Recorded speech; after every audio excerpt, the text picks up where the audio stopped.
286-245-001 dengan dosen pengaku Ibu Dr. Rosalia Yenita MPD.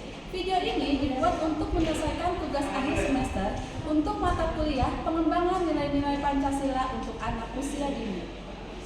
Pancasila sebagai perisai. Mengapa perlindungan anak menjadi tanggung jawab bersama? Pengertian konsep dasar Pancasila dasar negara, pandangan hidup bangsa dan sumber dari segala sumber hukum di Indonesia, berfungsi sebagai perisai atau benteng yang melindungi segenap aspek kehidupan bangsa termasuk kehidupan anak. Perlindungan anak, segala upaya yang ditujukan untuk menjamin terpenuhinya hak-hak anak agar dapat hidup, tumbuh dan berkembang dan berpartisipasi secara optimal sesuai dengan harkat dan martabat kemanusiaan.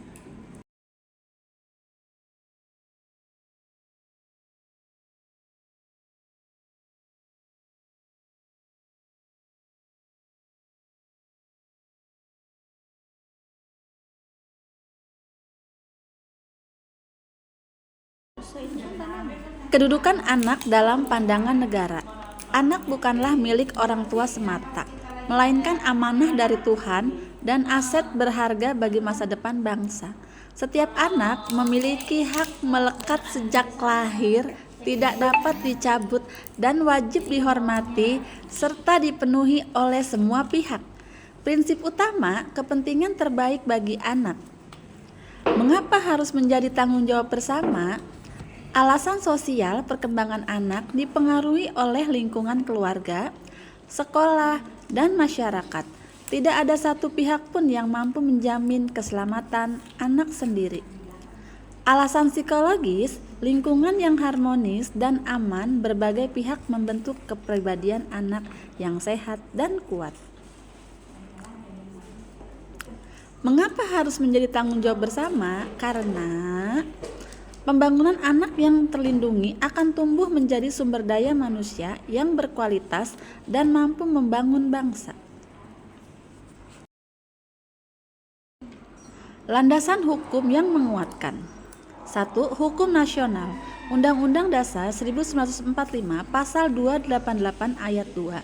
Setiap anak berhak atas kelangsungan hidup, tumbuh dan berkembang. Undang-Undang Nomor 35 Tahun 2014 tentang perubahan atas Undang-Undang Nomor 23 Tahun 2002 tentang perlindungan anak. Hukum internasional, Konvensi Hak PBB, Deklarasi Hak Asasi Manusia. Menurut para ahli, Profesor Dr. Notonegoro, Pancasila sebagai perlindungan hidup bangsa mengandung nilai kemanusiaan yang mendalam. Menurut Dr. Mufti Fajar, SHMH, perlindungan anak tidak bisa berjalan jika hanya mengandalkan satu pihak saja.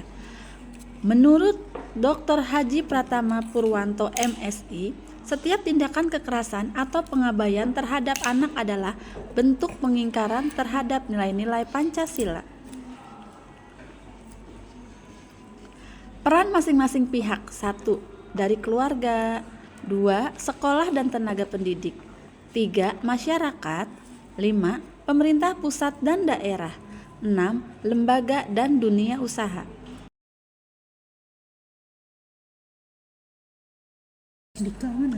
Kondisi dan tantangannya. Masih tingginya angka kekerasan terhadap anak, baik fisik, psikis, seksual, maupun penelantaran. Pernikahan dini masih terjadi di beberapa daerah akibat faktor ekonomi dan budaya.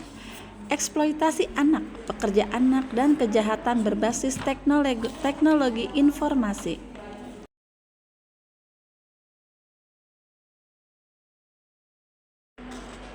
Contoh penerapan dalam kehidupan sehari-hari. Ketika di rumah, tidak memukul atau membentak anak, mendengarkan pendapatnya. Di sekolah, menerapkan disiplin positif, melarang perundungan, dan melibatkan siswa dalam kegiatan sosial.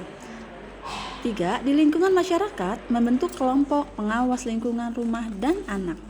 Di tingkat negara, membangun pusat pelayanan terpadu untuk anak korban kekerasan.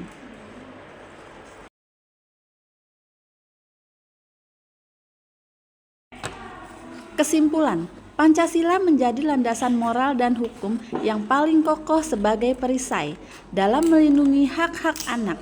Perlindungan anak bukanlah tugas satu pihak saja, melainkan tanggung jawab bersama seluruh elemen bangsa. Semakin baik perlindungan yang diberikan kepada anak, semakin kokoh pula pondasi persatuan dan keadilan sosial, sesuai cita-cita Pancasila. Mewujudkan anak yang sehat, cerdas, aman adalah investasi terbaik bagi masa depan Indonesia. Terima kasih.